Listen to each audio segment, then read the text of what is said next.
8 personnes tuées ce week-end dans la capitale somalienne Mogadiscio. C'était lors d'un attentat à la voiture piégée mené par les djihadistes Shebab sur un poste de contrôle non loin du palais présidentiel. Plan national de mise à disposition de l'oxygène médical, le ministre camerounais de la Santé publique Manaouda Malachi valide un montant de plus de 200 millions de dollars américains. L'objectif, réduire la pénurie d'oxygène dans les hôpitaux du pays. En sport, candidat déclaré à la présidence de la Fédération camerounaise de football, Samuel Eto'o est élu délégué dans le département de la Sanaga-Maritime. L'ancien lion indomptable l'emporte haut la main avec 23 voix contre 24.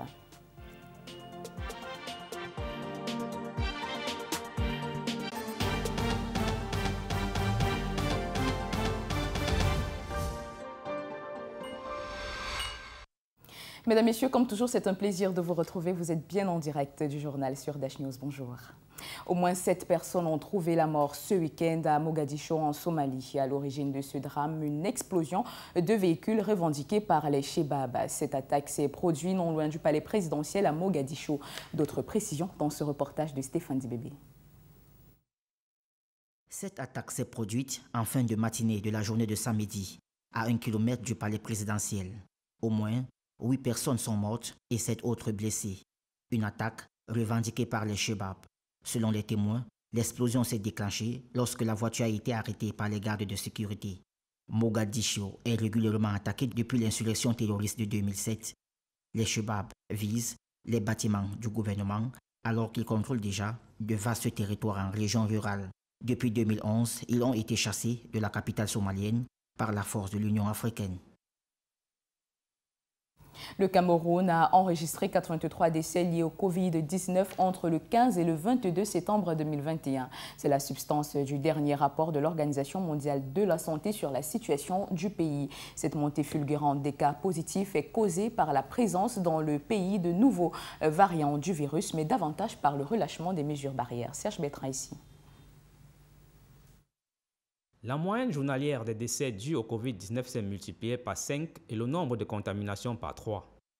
Le Cameroun a enregistré environ 371 nouvelles contaminations et 10 décès par jour entre le 15 et le 22 septembre 2021.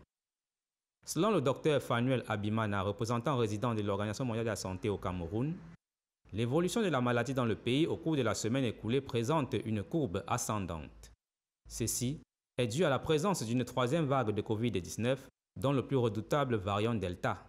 Une étude similaire révèle qu'au cours de la même période, l'on est passé de 86 304 cas positifs à 89 279 et de 1386 décès à 1479, pour un taux de positivité de moins de 2% en fin juillet à plus de 8% aujourd'hui. Cette recrudescence des cas est liée, selon l'OMS, à la présence dans le pays du variant Delta plus contagieux et résistant, mais aussi à l'abandon des mesures barrières par les populations et leur réticence au vaccin. D'où le plaidoyer de l'Organisation mondiale de la santé à la prise de conscience collective, mais surtout à se faire vacciner. Et on reste au Cameroun. 114 milliards de francs CFA, c'est le montant alloué au plan national de mise à disposition de l'oxygène médical validé par le ministre de la Santé publique Manaouda Malachi. Son objectif est de réduire la pénurie d'oxygène dans les hôpitaux du pays et assurer aux citoyens des soins de santé de qualité. Serge Bertrand ici pour les détails.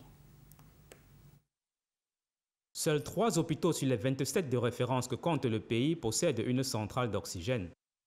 42% et 51% des hôpitaux de district disposent d'une bouteille d'oxygène ou de concentrateur. Ce constat alarmant est de Manaouda Malachi, ministre camerounais de la Santé publique. Il l'a fait savoir à l'occasion de la validation du plan national de mise à disposition de l'oxygène médical. D'une valeur de 114 milliards de francs CFA, le plan vise à réduire à moyen et long terme les nombres de décès liés à l'hypoxémie et à l'hypoxie. Élaboré par les experts du corps médical en partenariat avec le ministère de la Santé, le plan entend mettre en service 11 réservoirs d'oxygène dans les 10 régions du pays et des centrales de production dans 10 hôpitaux régionaux. À ce jour, un don de 183 concentrateurs d'oxygène de l'Union européenne et de l'Organisation mondiale de la santé a été remis au Cameroun en juillet 2021. En plus des 6 000 écouvillons remis la même année, le tout à travers le financement du service de la protection civile et d'aide humanitaire, ECHO. Le président du Conseil de transition du Tchad, Mahamat Idriss Déby, en visite en République du Congo, a rencontré ce week-end Denis Sassou Nguesso, président de la Communauté économique des États de l'Afrique centrale. Au menu des échanges, le nouvel homme fort du Tchad a exhorté son interlocuteur à solliciter le soutien de la CEAC à la transition de son pays. Les précisions dans ce reportage. 2 jours de discussions sérieuses entre le président de transition tchadienne Mahamat Déby et le président congolais Denis Sassou Nguesso.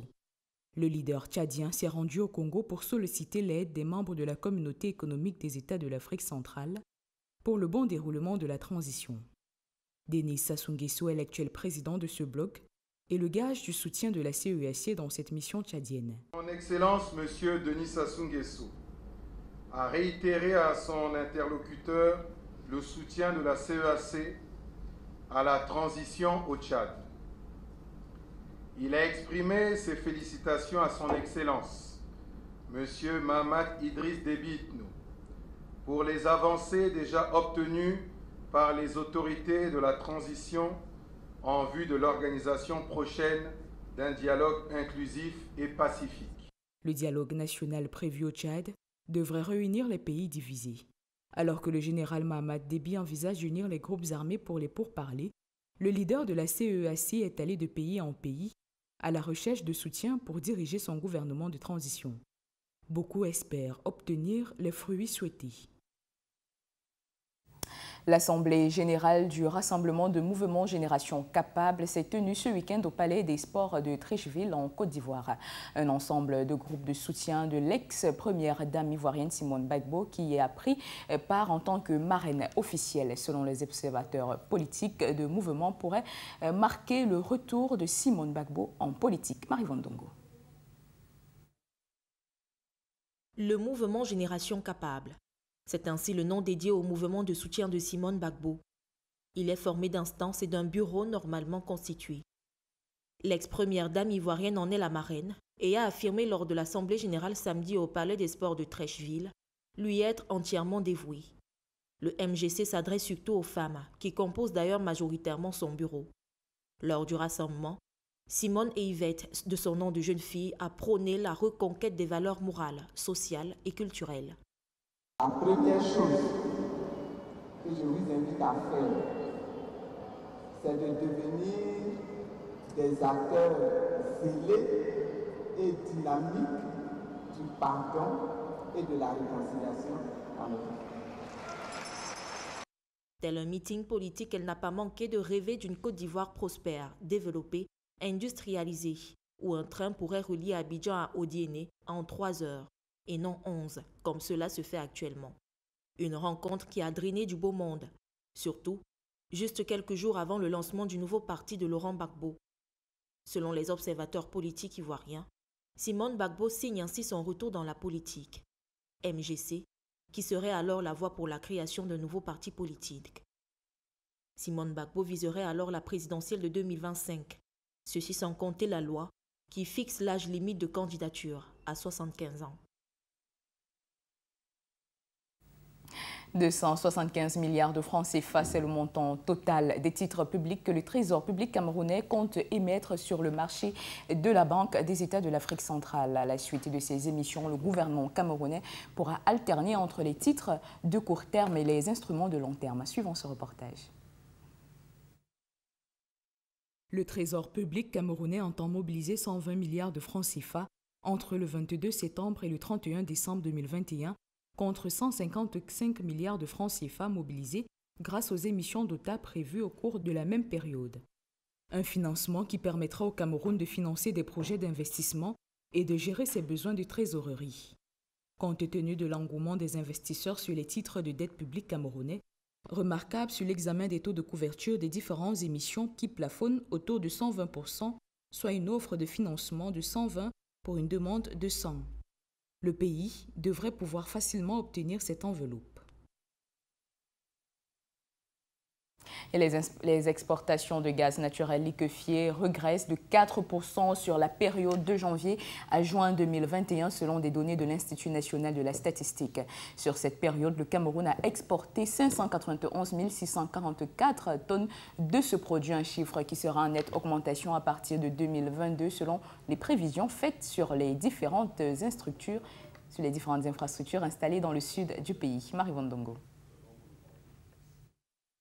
Entre janvier et juin 2021, les exportations du gaz naturel liquéfié ont culminé à près de 600 000 tonnes, selon l'Institut national de la statistique. Une régression de 4% sur la même période en 2020.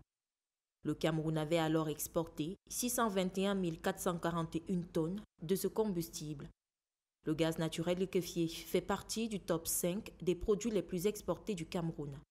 En valeur, durant la période de janvier à juin 2021, ces exportations ont rapporté au pays 102 milliards de francs CFA, soit un déficit de 6 milliards par rapport aux 108 milliards du premier semestre 2021. Avec ces nouveaux chiffres, le gaz naturel liquéfié pèse 9% dans l'enveloppe globale des recettes d'exportation du pays. Les statistiques seront certainement meilleures à partir de l'année 2022.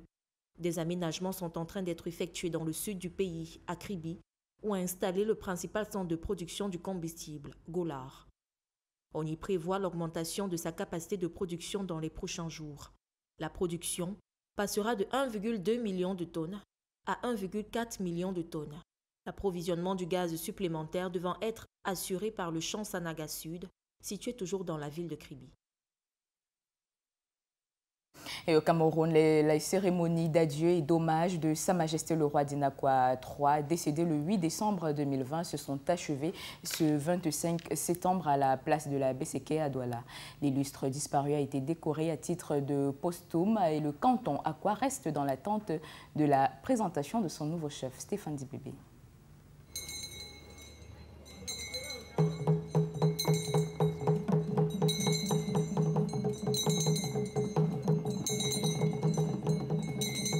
Le cérémonial des obsèques officielles de Sa Majesté Dindika Akwa III détermine le statut haut perché de l'illustre disparu.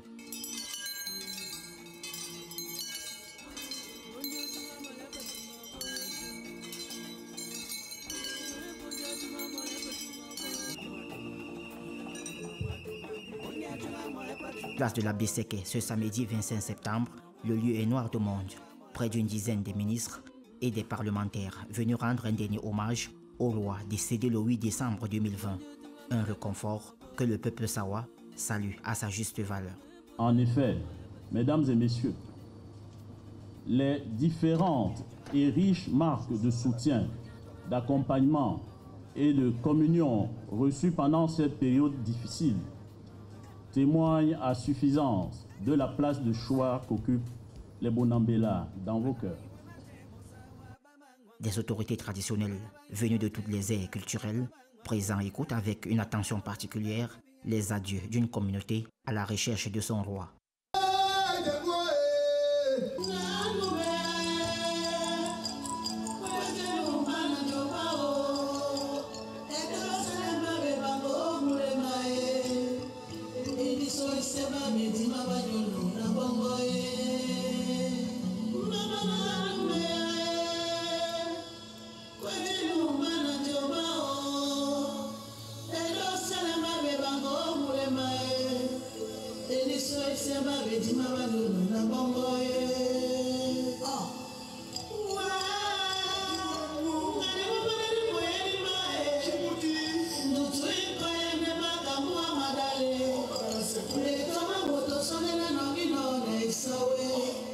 C'était aussi un culte œcuménique pour confier l'âme du disparu à son créateur.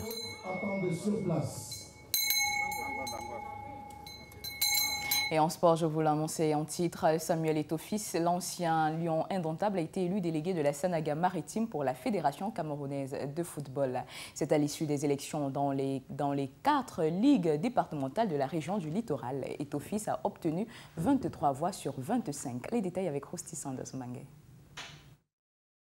La Chambre de conciliation et d'arbitrage du Comité olympique national des sports du Cameroun avait annulé jeudi l'Assemblée générale de la FECAFOOT ayant abouti à l'adoption des textes et règlements des élections du comité de l'exécutif de la FECAFOOT.